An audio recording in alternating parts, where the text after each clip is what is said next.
Good morning. Today my topic is child abuse. तो आज हम चाइल्ड अब्यूज़ से बात करेंगे कि इंडिया के अंदर चाइल्ड अब्यूज़ की क्या सिचुएशन है और इसके क्या नेगेटिव इम्पैक्ट्स पड़ते हैं बच्चों के ऊपर और सोसाइटी के ऊपर, और गवर्नमेंट ने इसके लिए क्या क्या प्रोविजन स्टार्ट किए हैं जिससे कि बच्चों की प्रोटेक्शन हो सके और उनकी अच्छी डेवलपमेंट हो सके। So first of all, child abuse होती क्या है? चाइल्ड अब्यूज़ होती है injury, sexual abuse, sexual exploitation, या फिर बच्चों के साथ जो बुरा बर्ताव या मॉल ट्रीटमेंट किया जाता है उसको चाइल्ड अब्यूज़ कहते हैं। ये काफ़ी ज़्यादा फॉर्म्स के अंदर पाई जाती है और ये हर जगह होती है, जैसे कि मेंटल, फिजिकल। और अब जैसे कि ये चाइल्ड अब्यूज़ ज़रूरी नहीं कि एक पर्टिकुलर स्पेस पे हो, जैसे कि घर पे भी होती है, ये बाहर भी होती है, अमीर गरीब सबके साथ होती है। हर बच्चे इसको फेस करते हैं लगभग इंडिया के अंदर, क्योंकि इसके खिलाफ कोई स्ट्रिक्ट एक्शंस नहीं है। अब इंडिया के अंदर क्या होता है कि इसको सोशल स्टिग्मा की तरह माना जाता है कि अगर हम किसी को बाहर बता देंगे तो हमारी इज्जत या फिर बच्चे की इज्जत पे एक कलंक लग जाएगा। सो उसके लिए ये दबा लेते हैं बातों को। जो घर के लोग होते हैं वो बातों को सेटल कर लेते हैं, क्योंकि most of the cases 80-85% cases के अंदर क्या होता है कि जो ये चाइल्ड अब्यूज़ है, बच्चों को तंग घर के लोग ही करते हैं। और जब घर के लोग बच्चों को तंग करते हैं, जैसे कि कोई नॉन पर्सन हो गया आपका, वो आपको कहीं तंग करे, आपको सेक्सुअली या फिर फिजिकली एक्सप्लॉइट करे, तो वो काफ़ी ज़्यादा मेंटल हेल्थ पे भी इफेक्ट डालता है बच्चों की। अभी जैसे कि, और ये सबसे ज़्यादा बुरी चीज़ कह सकते हैं आप जो बच्चे के साथ होती है, क्योंकि ये लाइफ लॉन्ग उसको इफेक्ट करता है। और ये अडल्ट के अंदर इतना नहीं इफेक्ट करता उसको, क्योंकि वो आगे जाके समझ आते हैं। पर जो बच्चे होते हैं वो इस बात को समझ नहीं पाते हैं और आगे जाके उनको बहुत ज़्यादा इस पर बुरा असर पड़ता है, कह सकते हैं आप। क्योंकि कई बच्चों को तो क्या होता है कि पता भी नहीं होता कि उनके साथ बुरा हो रहा है कुछ, उनको इतनी समझ ही नहीं होती है। जो काफ़ी जैसे स्लम्स वगैरह हो गए या फिर कोई लेबर एरिया हो गया, पुअर बच्चों को मेनली ज़्यादा होता है, क्योंकि वो ज़्यादा पब्लिकली कह सकते हैं विजिबल होते हैं। सो उनके साथ रेप वगैरह के चांसेस काफ़ी बढ़ जाते हैं और उनको एक्सप्लॉइट भी काफ़ी ज़्यादा किया जाता है, not only sexually but physically also. So अब इंडिया के अंदर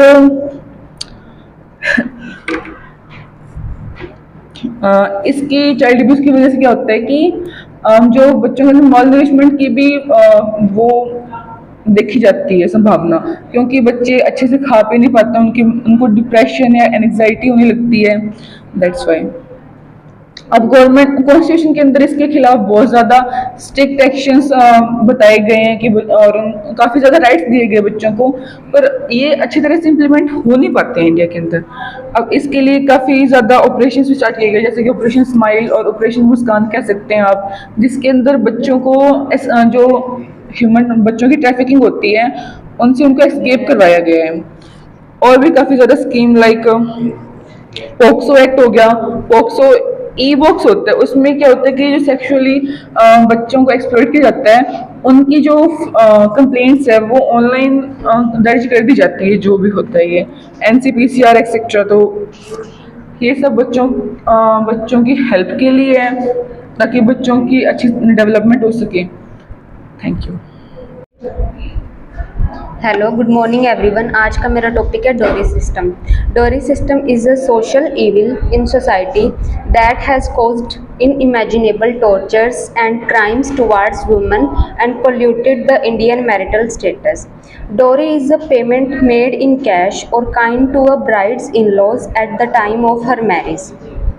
Today, the government has come up with many laws and reforms, not only to eradicate the dowry system but also to uplift the status of the girl child by bringing in many schemes. However, owing to the social nature of this problem, the legislation has failed to produce the desired result in the society.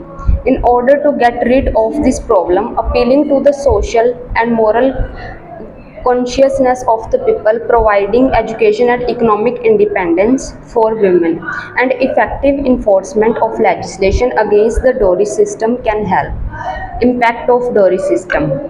First, gender discrimination. Due to the dowry system, many a times it has been seen that women are seen as liability and are subjected to subjugation and are given second-hand treatment. May it be in education or other amenities. Second is affecting career of women. The larger affecting career of women. The larger context for the practice of dowry is the poor presence of women in the workforce and their consequent lack of financial independence. Third, many women end up being unmarried. An unaccountable number of girls in the country, despite being educated and professionally competent, remain endlessly unmarried because of their parents cannot fulfill the demand for pre-marriage dowry. Fourth, objectification of women. Contemporary dowry is more like an investment by the bride's family for plugging into powerful connections and money making opportunities. Fifth, crime against women. In some cases, the dowry system leads to crime against women, ranging from emotional abuse and injury to even deaths. Way forward. First, recognizing limitations of political solution to social problem. No law can be enforced without the wholehearted cooperation of the people. Enacting a law no doubt sets a pattern of behavior, activates social conscience, and renders some assistance towards the efforts of social reformers in getting it abolished. Second, educating girls. Education and independence is one powerful and valuable gift that parents can give to their daughter. This will in turn help her to be financially sound and be a contributing member of the family, giving her respect and right status in the family. Third, creating social stigma around dowry. Accepting dowry should be made a social stigma and all generations should be addressed. For this, social consciousness about the ill effect of the dowry system needs to be aroused. Conclusion. The practice of dowry is not only illegal but also unethical.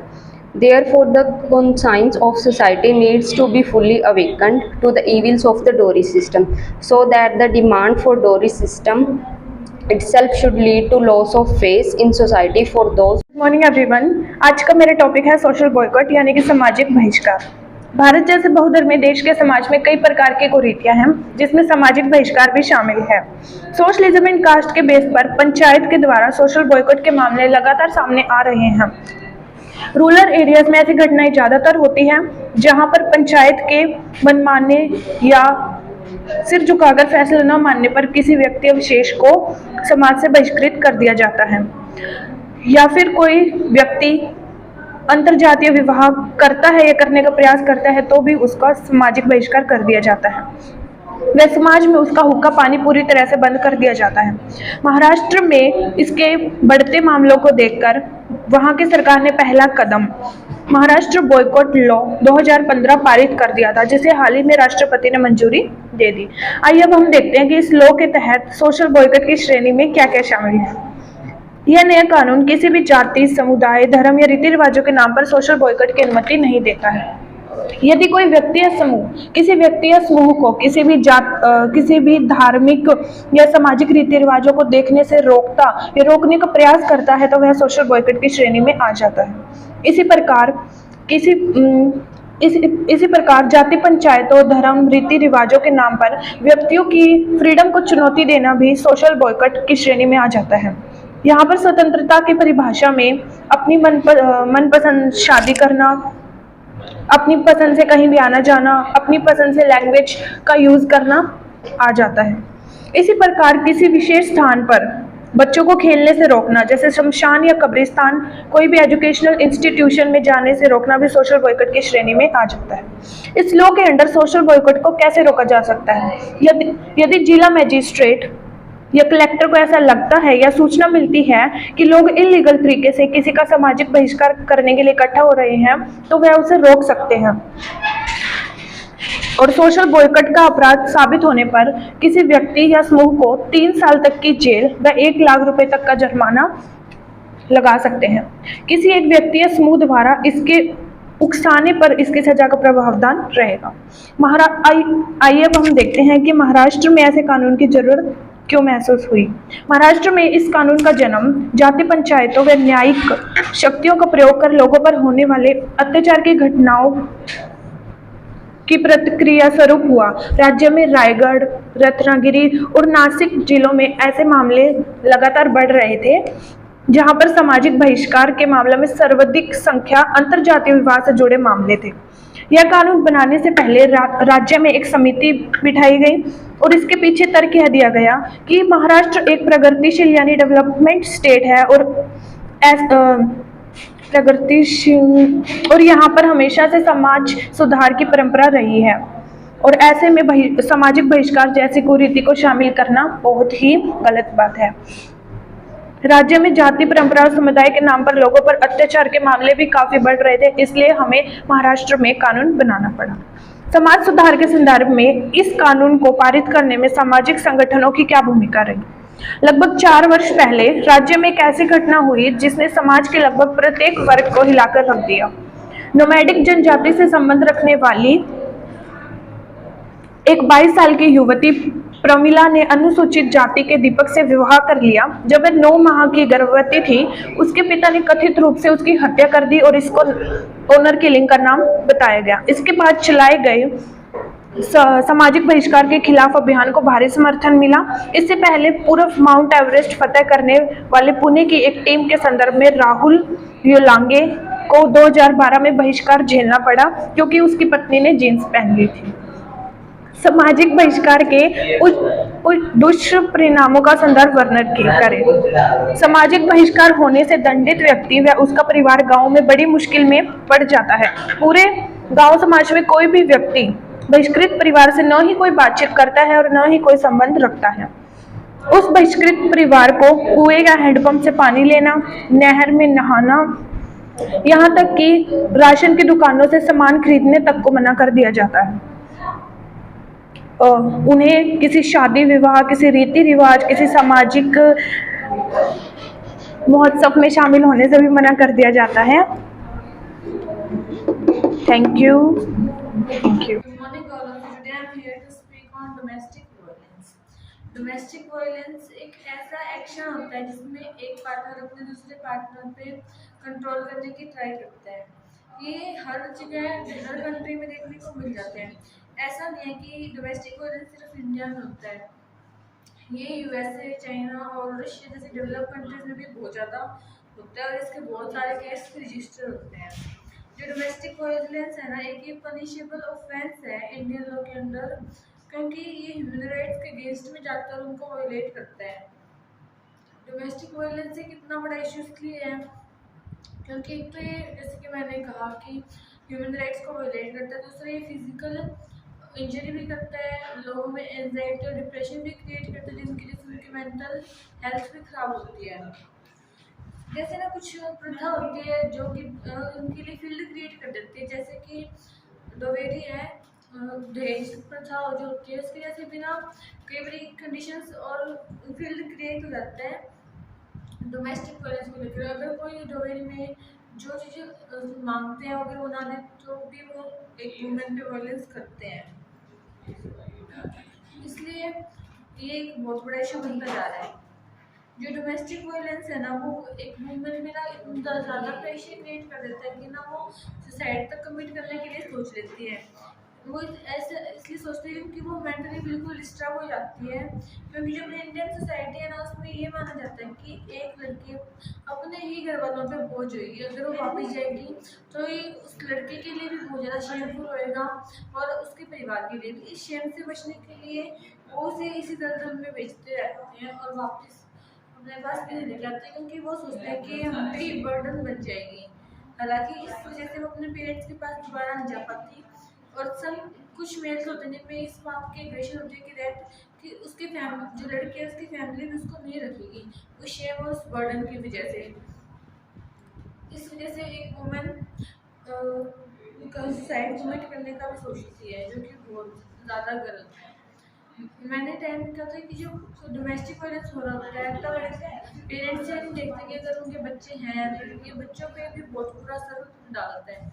जैसे कि अगर कोई बच्चा है, अगर वो एक domestic violence को देखता है तो हो सकता है कि उस बच्चे का माइंडसेट भी क्रिमिनल साइड चला जाए, या फिर वो इतना डरपोक बन जाए कि वो अपने डिसीजन भी एक सिचुएशन में खुद ना ले पाए। इसलिए ये बच्चे को बहुत ज़्यादा बैडली इम्पैक्ट करता है। वो शायद हो सकता है कि या तो वो क्रिमिनल बन जाए या फिर अपने पेरेंट्स पे फुल्ली डिपेंडेंट हो जाए हर सिचुएशन के लिए। ना तो जो डोमेस्टिक वायलेंस होता है वो ना सिर्फ वुमेन पे और बच्चों पे इम्पैक्ट डालता है, हालांकि फैमिली मेम्बर्स पे भी डालता है जो कि वुमेन के साइड होते हैं, जो वुमेन का फेवर करते हैं, क्योंकि उन्हें भी मेंटली डिस्टर्ब कर देता है। जो और अब उस पूरे अगर हम डाटा निकालें ना तो नेशनल फैमिली हेल्थ सर्विस ने ये रिवील किया है कि इंडिया में जितने भी टोटल वुमेन है ना उनके 32% जो सेक्शन है उन पे डोमेस्टिक वायलेंस होता है, पर जिसमें से ना सिर्फ 40% वुमेन ही है जिन्होंने हेल्प मिल ली है। तो ये अपनी सोसाइटी का माइंड सेट दिखाता है कि हालांकि पूरे टोटल लोगों की आधी लड़कियां भी इतनी कैपेबल नहीं है कि वो अपने लिए हेल्प भी मांग सके। इनमें नहीं और ना कई बार केसेस ऐसे होते हैं कि जब एक वुमेन पुलिस से हेल्प मांगते हैं तो पुलिस उनको उसमें वापस भेजते हैं जिनपे उन पे वायलेंस हो रहा है, उन्हें कोई खास प्रोटेक्शन प्रोवाइड नहीं करते हैं just to settle the all things where all things can not be settled. इसलिए हमें इसे रोकने के लिए ना हमारी गवर्नमेंट ने काफ़ी स्टेप्स भी उठाए हैं, जैसे कि अपनी गवर्नमेंट ने एक protection of women from domestic violence act लेके 2005 में, और एक निर्भया फंड भी ऑर्गेनाइज करा है जिसमें ना वुमेन की सिक्योरिटी के लिए उन्हें पैसे दिए जाते हैं। और ना इसके लिए तो अगर कोई इंसान एक वुमेन पे डोमेस्टिक वायलेंस करता है तो कम से कम 3 साल की सजा और कुछ फाइन में पे करना पड़ सकता है। इसलिए ना हमें वुमेन को और इसके ऊपर डोमेस्टिक वायलेंस हो रहा है उसे ना अवेयर करना चाहिए। एजुकेशन एक ऐसा रास्ता है जिससे कि हम इस रेशो को कम कर सकते हैं, और हमें उन्हें ज़्यादा से ज़्यादा इसलिए वुमेन को एजुकेट भी करना चाहिए। Good morning. Today I am going to briefly talk about the importance of mental health awareness. Our mental health encompasses our physiology, emotional, and social well being. This means it impacts how we feel, think, and behave each day. Our mental health also contribute to our decision making process, how we cope with the stress and how we relate to others in our lives. There is a great mentality ill. Many people think these people are lazy or just making it up. There is also the attitude that these people are either crazy, possessed by demons, violent, out of control, and unsafe. These are negative labels that all have been attached due to the lack of awareness. Raising awareness can reduce microconception. Being healthy emotional can promote productivity and efficientness in activities like work, school, or caregiving. It plays an important part in the health of our relationship and allows you to adapt the to changes in your life and cope with adversity. Other mental health are dis- disregarded as mood swing, and many people consider having mental physical troubles as a sign of weakness.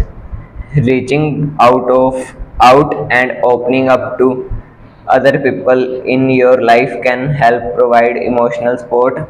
Depression is real, and many physical manifestation.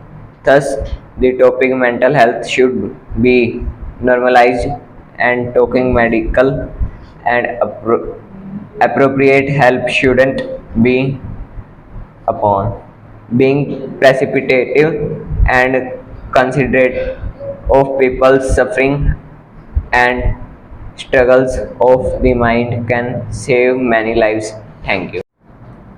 Good morning everyone. आज का जो मेरा topic है how a impact our, मतलब peoples पे कैसे impact पड़ रहा है एआई का। तो जनरली आज हम क्या क्या जानेंगे, ओरिजिन कैसे हुआ एआई का, उसके बाद उसके एडवांटेज या डिसएडवांटेज क्या क्या हैं, और उसके एग्जांपल्स थोड़ा बहुत डिस्कस करेंगे। तो जनरली जो एआई का जो ओरिजिन हुआ था वो 20वीं सेंचुरी के अंदर हुआ था, 1915 से 1956 के अराउंड के बीच में हुआ था। इसके जो डिस्कवर जिन्होंने किया था वो एलन ट्यूरिंग ने इनका डिस्कवर किया था। एलन ट्यूरिंग ने इसके डिस्कवर किया था, और जो उसके फादर थे वो थे इसके जॉन मैकार्थी। जॉन मैकार्थी इसके फादर थे। जनरली आज जो हमारी 21st सेंचुरी चल रही है इसके अंदर एआई का बहुत बड़ा रोल चल रहा है। जितनी भी हमारी लाइफ है पूरी तरह से इसने आसान कर दी है हमारी एआई ने। और मतलब कि इसके अंदर डिफरेंट टाइप्स के एआईज होते हैं, जैसे कि मशीन लर्निंग होगी, आर्टिफिशियल इंटेलिजेंस होगी, रोबोटिक्स होगी और डीप लर्निंग होगी, और जितने भी अनसरप्राइज लर्निंग होगी। इसके डिफरेंट टाइप्स ऑफ मतलब एआई जितने भी हमारे लर्निंग्स हैं। अब इसमें मेनली जो हमारा जो काम जो आसान करता है वो रोबोटिक्स के अंदर होता है। रोबोटिक्स के अंदर जो मेनली जो रोबोटिक्स आ गए, जैसे कि जिया रोबोट आ गया, अल्टास एटलस रोबोट आ गया, सोफिया रोबोट आ गया, लिटिल सोफिया रोबोट आ गया। ये डिफरेंट टाइप्स ऑफ के रोबोट्स आ गए। और कहीं भी हमको कोई अगर जैसे कि प्लेस आइडेंटिफाई करना है तो हमारा प्लेस आइडेंटिफाई करने के लिए ग्लोबल पोजीशनिंग सिस्टम का हम यूज़ कर लेते हैं। तो उससे हमारा एआई का बहुत बड़ा इम्पैक्ट रोल पड़ रहा है। और कहीं भी हमको अगर ऑनलाइन मार्केटिंग करनी हो तो उसके अंदर एआई का बहुत बड़ा इम्पैक्ट पड़ रहा है हमारे। और जैसे कि हमको किसी प्रकार की सेल एंड परचेज करना हो तो जैसे कि कोई भी हम वेबसाइट क्रिएट कर सकते हैं, GoDaddy जैसे साइट पे जाके।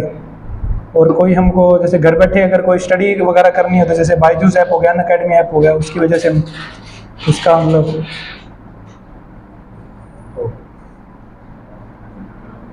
कर सकते हैं। पर इसके बहुत सारे डिसएडवांटेज हैं, क्योंकि बहुत ज़्यादा टाइम कंज्यूम करता है। जितने भी हमारे इसकी वजह से हमारे जितने भी आउटडोर गेमिंग हो गए ना, पूरी तरह से वो बंद हो चुके हैं। बंद करते हैं हमारे जो ज़्यादा मेनली जो एआई के अंदर है, अभी जो हाल ही में लॉन्च हुआ चैट जीपीटी, गूगल असिस्टेंट हो गया, और जो एक आता है ह्यूमनॉइड रोबोट नाम से एक नया आया है, जो सोफिया नाम से एक नया रोबोट आया है। जनरली पूरी तरह आर्टिफिशियल इंटेलिजेंस पे बेस है, सेम ह्यूमन की तरह वो काम करता है। इसने भी हमारा बहुत ज़्यादा योगदान किया हमारी लाइफ को आसान करने के लिए। A very good morning to everyone. Today I'll be discussing about economics. Economics is of two types, microeconomics and macroeconomics. Microeconomics discusses about the buying and selling of goods between an individual, how an individual buying and selling of goods, how he sells for himself or buy the goods for himself, or the process between one or more than two individuals. And it affects and how the effect is on that individual. Whereas macroeconomics discusses about the buying and selling of goods of a whole sector, society or community, or even a nation. Microeconomics covers a broader part, whereas microeconomics has a smaller part. Stop please. A very good morning to everyone. Today I'll be discussing about economics. Economics is of two types, microeconomics and macroeconomics. Microeconomics talks about the buying or selling of goods of an individual or more than two individuals, and how it affects on that individual. Whereas macroeconomics talks about the buying and selling of goods of a sector, community and even a nation, and how does that economy affects the nation. Microeconomics discusses or covers a small portion, whereas macroeconomics covers a broader area. Microeconomics only affect that individual, but macroeconomics affects the whole nation, and how the economic affects the nation and the economy of the country. For example, in macroeconomic, it discusses about inflation, deflation, GDP, etc.